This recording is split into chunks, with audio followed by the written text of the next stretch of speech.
I do want to go forward today and tell you that as of today, based on the information and the facts as we know them, we are now investigating these horrific acts as an act of terrorism.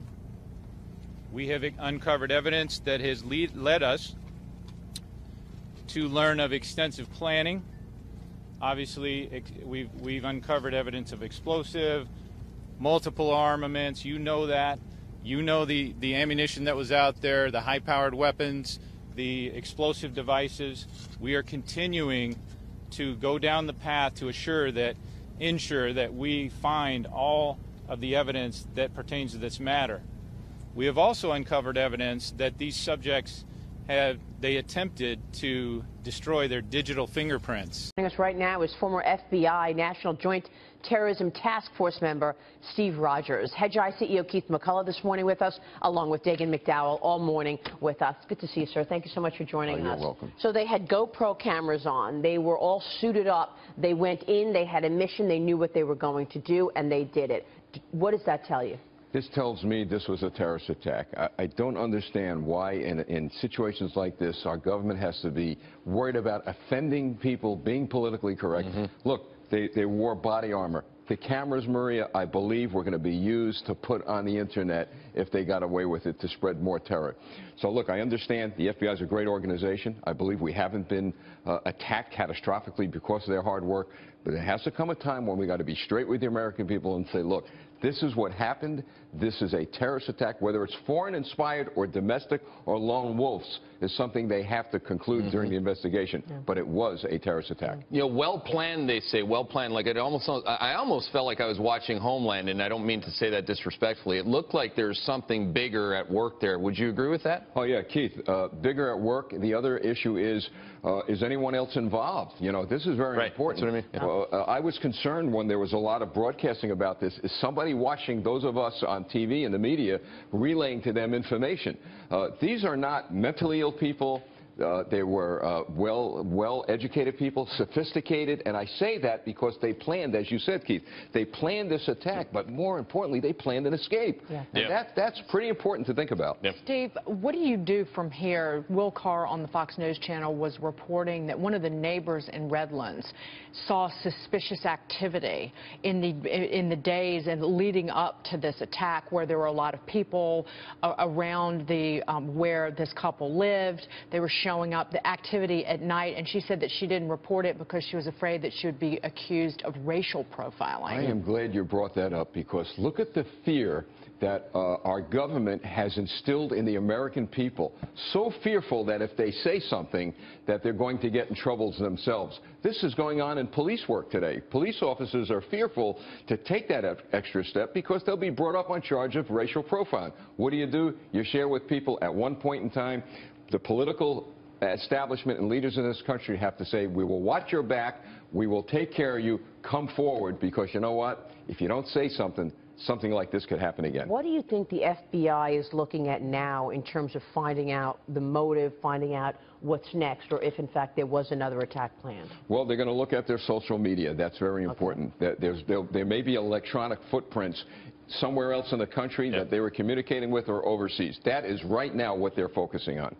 And there would have to be, when if you're saying that there's almost like a puppet master watching this develop and giving them instructions on the getaway, that they have to be using. And we don't know that happened, but Keith, it's possible. The fact is, was this a cell? Are there other sleeper cells? And again, we just need to be straight with the American people, because if you're straight, your best intelligence gathering group are the American people. Well, President Obama still refusing to call the San Bernardino shootings a terror attack. Take a listen. It is possible that this was terrorist related, but we don't know. It's also possible that this was workplace related. Senator Marco Rubio, who's running for president, joins us live right now. What do you make of that? Well, I understand why he might want to be a bit cautious, but this was not workplace related, other than the fact that the person returned to their workplace and started killing people there. They possessed dozens of pipe bombs, which you don't necessarily go home and build because someone offended you at work. My sense of it is these people were clearly planning a broader attack. Maybe there was an incident at work that set them off. He went back and said, let's start it now because I'm upset. But Eric may have been their original target. Irrespective, I think the evidence is going to continue to show show that these were clearly people that had been radicalized and they were planning something broader. But they wiped their digital footprint clean days earlier. They destroyed their hard drives. They took the motherboards out of their computers. They broke their phones days in advance. They dropped their baby off with grandma an hour or so earlier. Clearly, this was in the making. Yeah, they were clearly planning something. You don't build all these pipe bombs and set up booby traps unless you're planning something. Now, whether it was to specifically attack the workplace or they had something else in mind, I think the evidence is increasingly pointing in that direction. Of course, but don't you think that this, some would say, measured approach by the president is actually symptomatic of a state of denial that he's in as it relates to radical Islam? Yeah, but if you watch their reaction initially, when this first came out, without even knowing anything about the case, the first thing they started talking about was gun control and gun control. I don't hear anybody talking about bomb control, because they put bombs, they left bombs behind on the scene of attack, intending to kill even more people than they did with the guns. And I think it's symptomatic of the broader issue, and that is an almost hope that none of this is terror-related, because he wants this argument to be, we've got this under control. We do not have this under control. It's contained. It is not contained, and in fact, every time one of these incidents occurs, it proves that. So you could see in their original reaction, they were hoping this was just another one of these incidents, and instead it's turned into increasingly likely a terrorist attack. And Senator, another part of the problem is the equivocation from President Obama leads to a lot of uncertainty amongst Americans. Even a poll came out recently with Americans saying that homegrown jihadists feel like those are a greater threat than foreign-born. When asked about that, they feel that the homegrown, 58% thought homegrown jihadists were a greater threat than radicalized visitors or terrorist refugees. If you're not calling the threat what it is, how do you quell this concern that we've got an enemy of radical Islamists amongst us? Well, and in fact, the instincts of the American public are eerily right. They're right on point. The homegrown violent extremist is the biggest danger we face. It is the likeliest way ISIS or Al-Qaeda will attack our country, and it's the hardest to disrupt, because these are not individuals that would have wound up on any database. These two people, these monsters that conducted this terrorist attack, are not people we would have known anything about until they did this. You know what? As we're learning more about the woman, and there's some suggestion she may have actually radicalized him. They haven't released it yet, but she was here initially on a visa. And as we talk about what to do with the up to 10,000 Syrian refugees who we're going to let into this country, and we're being assured that we're doing all sorts of background checks, they did a background check into this woman. She wound up with this visa, one of those fiance visas. It's a rubber stamp. They knew she was going to overstay, and yet they gave it to her anyway, even though they really shouldn't have. Well, she would not have wound up on any database, because up to this point she hasn't been involved that we know of in any of these attacks.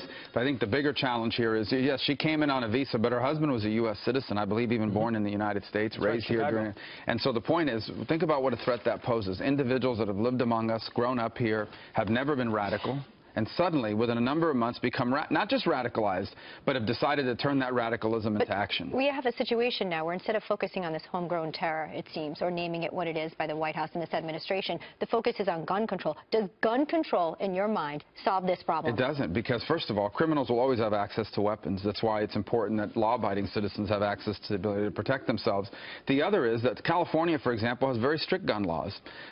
France has very strict gun laws. Yeah. So the existing gun laws, even all the proposals that the left are putting out, if they were all in place, none of them would have disrupted not just the attack in San Bernardino, but none of these other major attacks we've seen over the last few years in this country, whether they're terrorist-related or not. These laws have never been proven to do anything to reduce gun violence. Senator, what does the president need to be doing, as opposed to pointing to guns right now at this time of great uncertainty with Paris and now California, to not just quell the fears, but really address this threat? Really well, we need to rebuild our intelligence capabilities that have been substantially diminished over the last few years, because of presidential directives, because of a bill that passed a few months ago that including some Republicans voted for, including people running for president.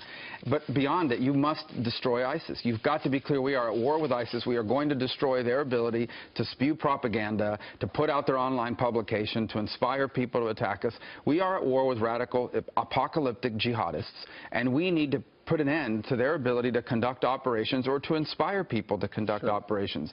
And that is why ultimately we must defeat them. They must be defeated in Syria, in Iraq, in Libya, where they put out this propaganda from. Let's talk a little bit about the New York Daily News here in New York City. Yesterday they put up a headline after, if we could look at yesterday's headline We don't have it right there.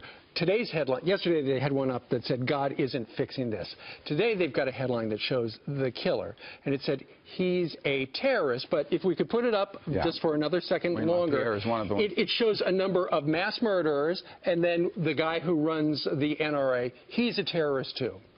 Well, again, this is typical of what you see in the left-wing media. In fact, they all jumped to this conclusion. They criticized and mocked Republicans and those who talked about prayers and thoughts with a family. You saw that in the headline yesterday. And then they identify someone involved in an organization that I happen to be a member of and have been a member of for a long time as equivalent to terrorists. This is the sort of outrage things that you see from the left. And again, look at what happened within seconds, within minutes of this attack. You had multiple left-wing Democrats, whether they were senators or Hillary Clinton, out there talking about gun control as if somehow it would have done anything to prevent this attack, and there's no consequences for them having been wrong on it. This is a terror attack, and these individuals were plotting to kill as many people as possible, not just with guns, but with pipe bombs, and we need to understand this crisis for what it is. We are at war with radical jihadists.